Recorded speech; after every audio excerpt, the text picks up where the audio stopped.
Karl, of course, you spend a lot of time in Rome and also in Paris. I go between the two cities because I have a plane. So but you grew I may be commercial, but I don't fly commercial. No, but I cannot, because people bother me to a degree you don't have an idea. Oh, really? What they want selfies, things like that. But it's my fault. I'm too easy to recognize. Does it bother you, though? You don't want to be? Bother, no, but there's a moment you're tired of it. Huh? Especially if you have to go to those gates and if you throw your jacket and then they take the photos and things like that. No. That's in my contract. Huh? Can you go anywhere, Karl, do you think, without being recognized? No, I go nowhere. Nearly never. But does that upset you that you can't go anywhere? No, I always have bodyguards and things, but it's ridiculous. But, you cannot have the butter and the money of the butter. Karl, can I take you back when you were growing up in a town very close to Denmark, in Germany? And I just would like to ask you, if you don't mind, a little bit about your childhood. My childhood was very simple. I only wanted one thing, to get out of there and to be grown up. I hated to be a child. Huh? That's why I could speak English, German and French when I was 6. No, I had a nice childhood in a period when the world was not that great. There is nothing I can say against. Huh? I'm not still recovering from an unhappy childhood. No, everything was perfect. I never played with children. I only was sketching and reading.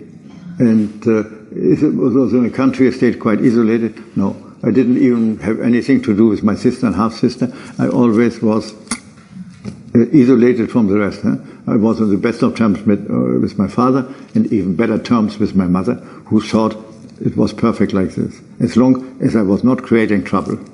Because the girls created trouble and were sent to boarding schools in the second. And from there they were married off.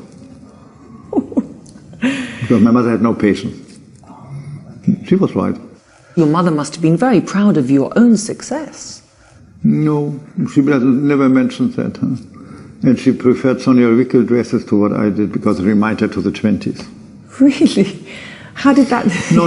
Huh? Yeah. And she never saw a show of mine. Huh? She said, no, I don't go to see people my son works for.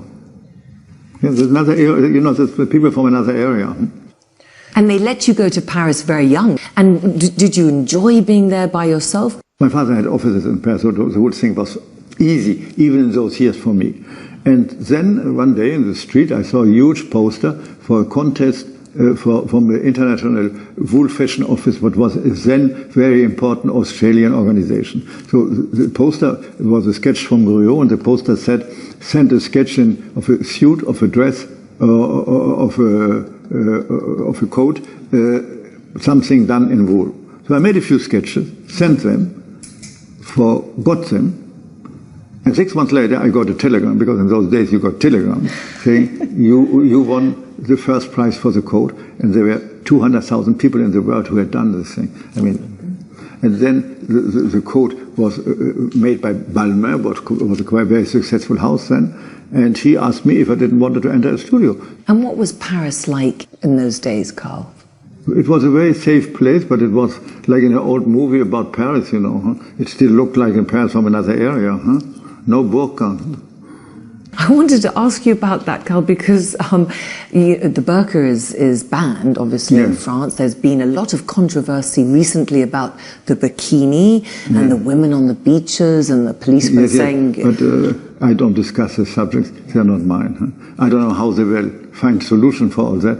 I prefer not to think about it, but it's a very unpleasant problem. But for women to be told you can wear this, you can't wear that? No, I hate this attitude against women because, my life and my work is dedicated to women. So I think it's horrible.